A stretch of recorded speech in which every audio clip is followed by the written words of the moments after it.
Bismillahirrahmanirrahim. Assalamualaikum warahmatullahi wabarakatuh. Syukur alhamdulillah kita masih diberikan begitu banyak kenikmatan sehingga kita bisa bertemu di channel ini. Sholawat dan salam selalu dan tetap tercurahkan kepada junjungan kita Nabi besar Muhammad Sallallahu Alaihi Wasallam. Allahumma sholli ala Sayyidina Muhammad wa ala ali Sayyidina Muhammad.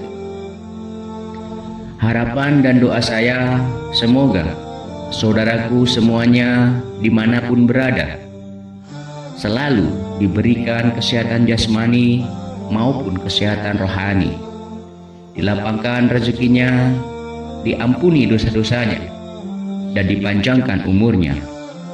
Amin amin ya robbal alamin.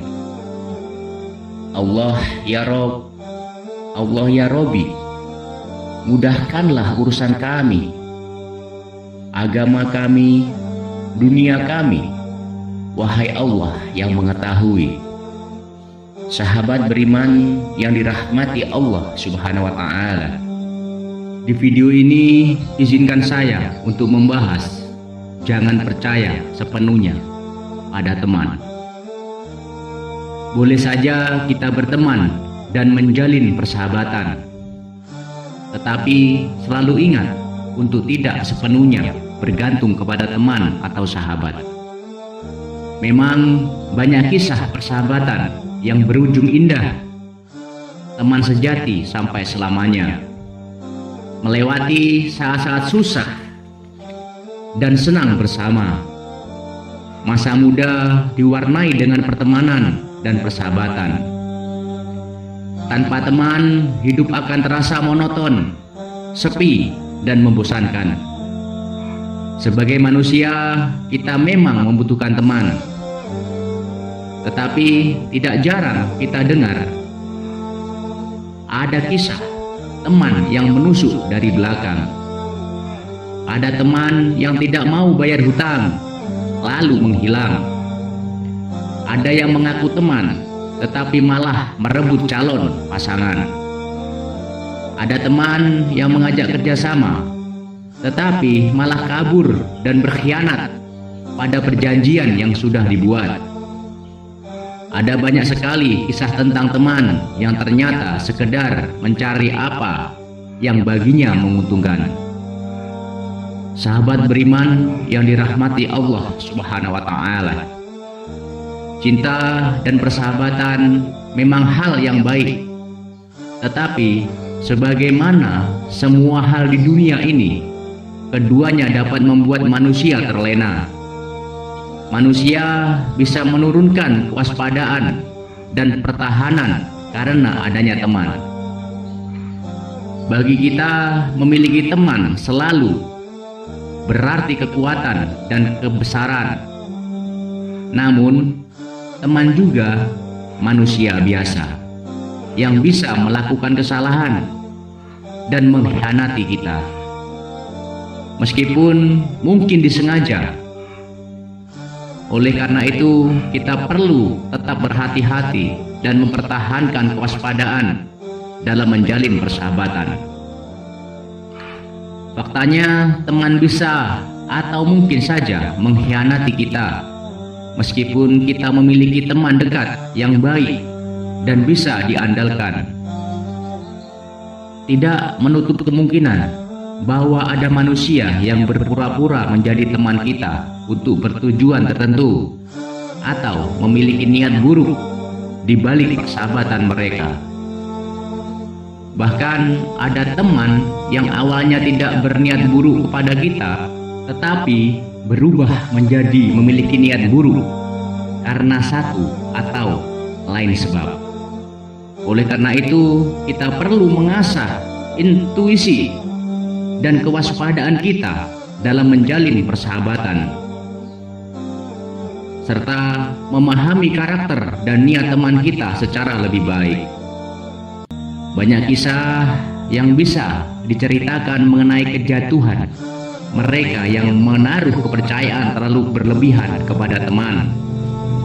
Orang yang tadinya sedemikian kita percaya malah berbalik menjadi musuh di dalam selimut. Hal yang lebih buruk, kita menjadi tidak waspada karena dia adalah teman kita.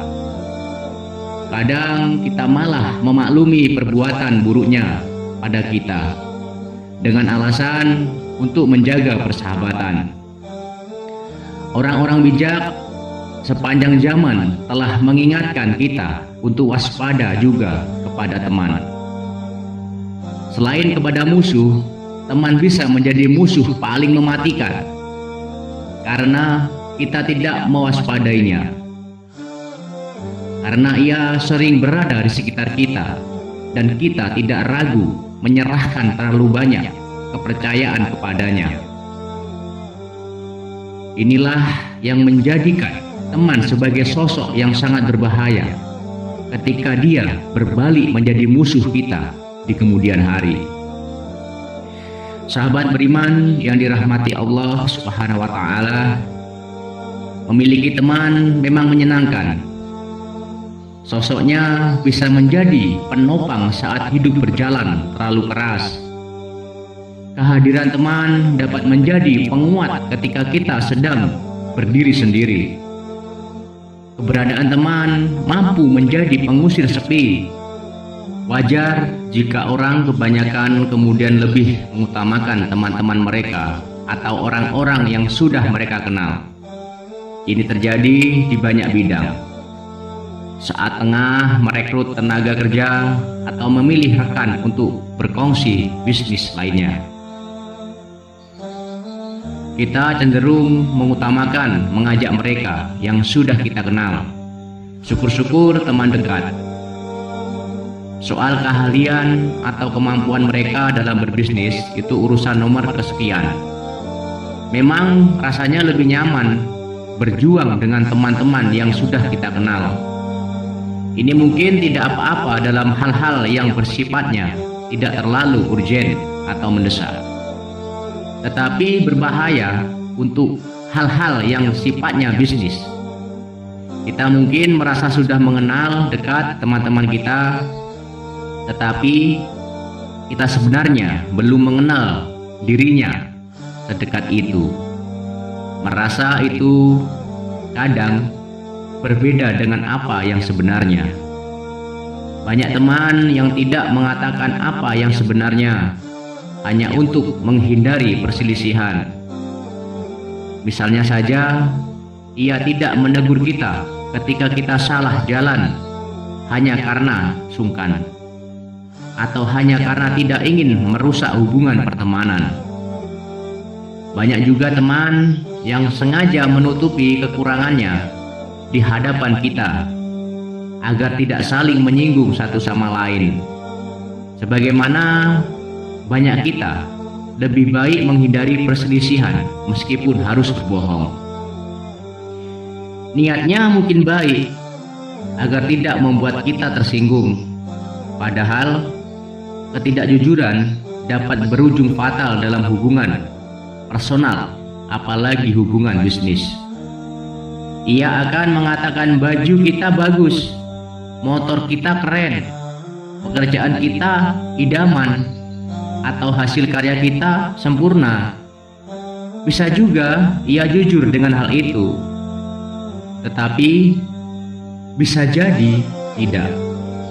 Ketika tidak pernah tahu bagaimana sesungguhnya apa yang ada di dalam hati dan pikirannya, kita hanya bisa menebak-nebak, tetapi tidak bisa sepenuhnya memastikan.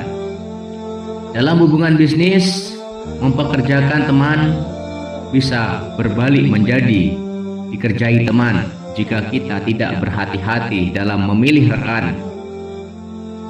Berbisnis atau bekerja dengan teman mungkin menawarkan kenyamanan hubungan personal, tetapi sekaligus akan banyak pembatasan.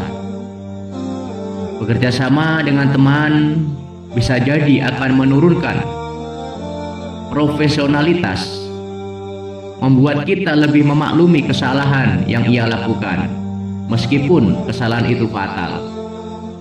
dan sangat membatasi wewenang kita. Seringkali orang yang paling kita butuhkan untuk bisa maju dan berkembang bukanlah teman atau sahabat dekat, melainkan orang lain yang mungkin baru kita kenal. Dalam berbisnis, apalagi kita lebih membutuhkan orang yang berkompeten dan bukan semata orang yang kita kenal dekat. Ingat kembali bahwa kita sedang bekerja, bukan menjalin pertemanan. Jadi, pilih rekan bisnis yang memang kompeten, bukan karena ia adalah teman kita semata. Sahabat beriman yang dirahmati Allah Subhanahu wa Ta'ala, inilah kunci kedua dalam teknik mempengaruhi orang lain, yakni bisa memutuskan dengan tepat siapa yang terbaik untuk setiap kesempatan yang berbeda-beda. Seseorang teman akrab belum tentu adalah orang yang tepat untuk diajak mendirikan bisnis. Seorang sahabat dekat belum tentu mampu menjadi rekan kerja terbaik dalam sebuah proyek besar yang sedang kita garap. Biarlah teman dan sahabat tetap menjadi teman dan bersahabat. Tidak perlu harus menjadikan mereka rekan bisnis. Biarlah teman dan sahabat tetap menjadi teman dan sahabat. Tidak perlu harus menjadikan mereka rekanan bisnis dan rekan kerja juga. Biarlah mereka tetap menjadi kawan mengobrol, kawan nongkrong bareng, dan cukup di situ saja. Tidak perlu selalu orang yang kita sudah tahu dan kenal adalah orang yang juga cocok untuk diajak bekerja sama. Jika kita benar-benar tahu kalau mereka tidak memiliki kompetensi dalam suatu bidang pekerjaan, jangan jadikan teman sebagai rekan bisnis. Bertemanlah seperlunya, berbagilah dengan mereka untuk hal-hal yang tidak terlalu prinsip dalam hidup. Namun, tetap pegang erat-erat apa yang penting dalam hidup kita. Serahkan hanya kepada keluarga atau pasangan yang benar-benar kita percayai. Dalam berbisnis, pilihlah kompetensi dan kinerja ketimbang hubungan persahabatan atau semata kedekatan. Teman, ya, untuk pertemanan, tetapi teman, rekan kerja, nanti dulu. Lawan dari teman adalah musuh. Namun, sementara teman dapat membuat kita terlena, musuh sebaliknya membuat kita terus waspada. Dari sinilah kita bisa belajar dari musuh. Kita harus bisa memanfaatkan keberadaan musuh. Karena bila teman seringkali tidak berkata yang sebenarnya karena sungkan, musuh sebaliknya, ia tidak ragu untuk mengatakan segala yang buruk dalam diri kita. Bertentangan dengan petuah bijak untuk jangan pernah mencari musuh atau membuat permusuhan. Kita harus memiliki musuh untuk bisa tumbuh dan berkembang. Jika tidak ada musuh, maka para ahli strategi menyarankan kita untuk menciptakan musuh. Tentu saja, musuh di sini tidak selalu harus orang yang tidak suka dengan kita atau saingan kita. Musuh bisa berupa kebiasaan buruk yang harus kita lawan, nasib jelek yang harus kita hindari, atau kemalasan yang harus kita perangi. Sahabat beriman yang dirahmati Allah Subhanahu wa Ta'ala, tanpa adanya musuh, kita menjadi malas. Keberadaan musuh membuat kita waspada dan selalu awas. Kita selalu terpacu untuk meningkatkan kemampuan diri agar tidak kalah oleh serangannya.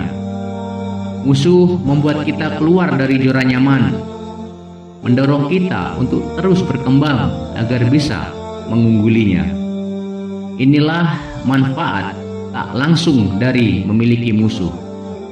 Sahabat beriman yang dirahmati Allah Subhanahu wa taala, itulah tadi pembahasan tentang jangan percaya sepenuhnya pada teman. Semoga apa-apa yang saya sampaikan dapat berguna untuk sahabat semua dimanapun berada. Saya akhiri. Wassalamualaikum warahmatullahi wabarakatuh.